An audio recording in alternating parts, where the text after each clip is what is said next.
Play that again. Weeks of academy training. Wait, what is that? Oh, it's a parrot. Oh my. I'm like, where's that? Is that a hawk? Make sure we're lines are clear. It's an eagle. All right, Jackson Peter, it's all you. Here we go. Yeah!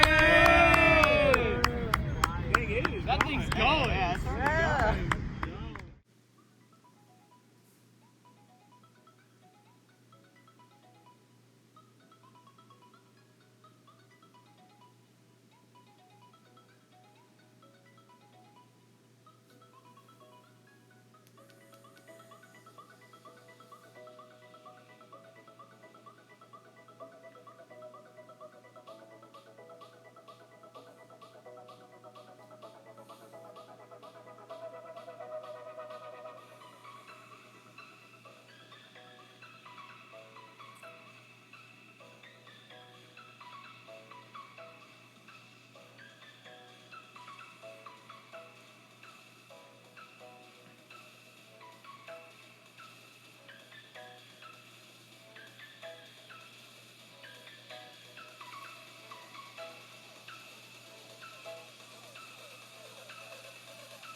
It should be like directly above us.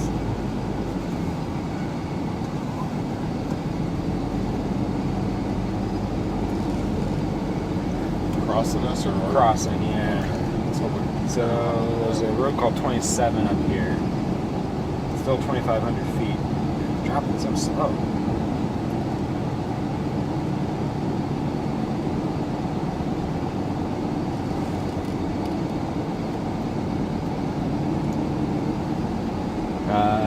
Here. turn left? Yeah.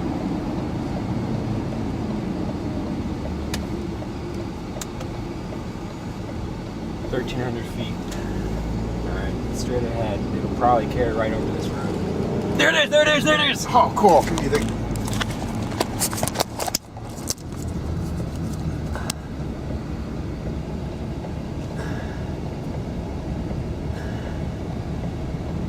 I can't see if I'm getting it.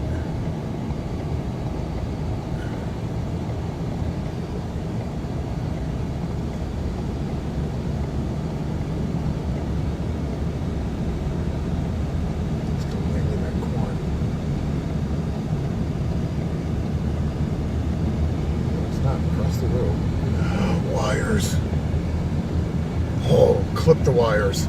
Holy cow. That would have been bad. That would have been bad. Okay, should I can just pull off the side.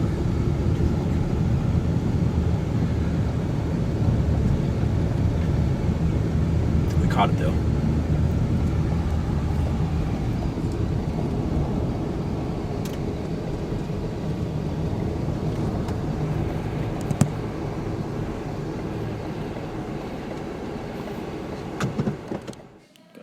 Here is our pressure graph. Our results come just as we expected it to go.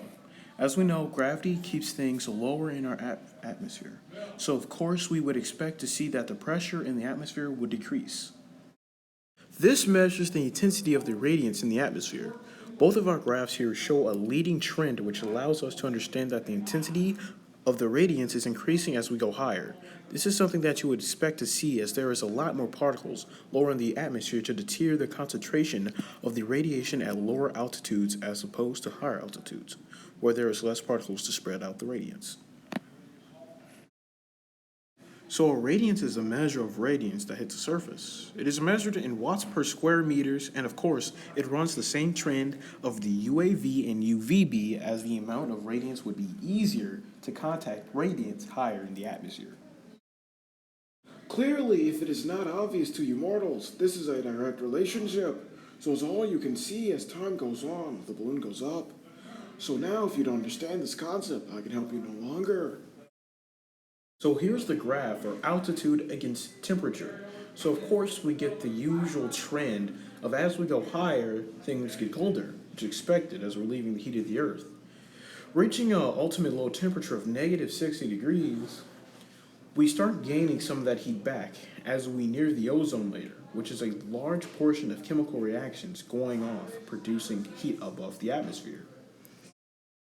This was a bit of an erratic graph. We hit a jet stream along our travel, and the speed of the payload increased. Okay, so we all know particles have mass. Thanks, Ms. Krasinski. So oxygen atoms have mass too. And since they have mass, gravity says that they must be lowered to the Earth, instead of floating 90,000 feet in the air. So pretty much because of gravity, there's more oxygen at ground levels and less at high altitudes.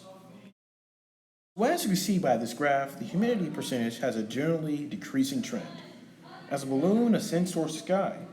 Now that being said, the reasoning behind it is quite simple.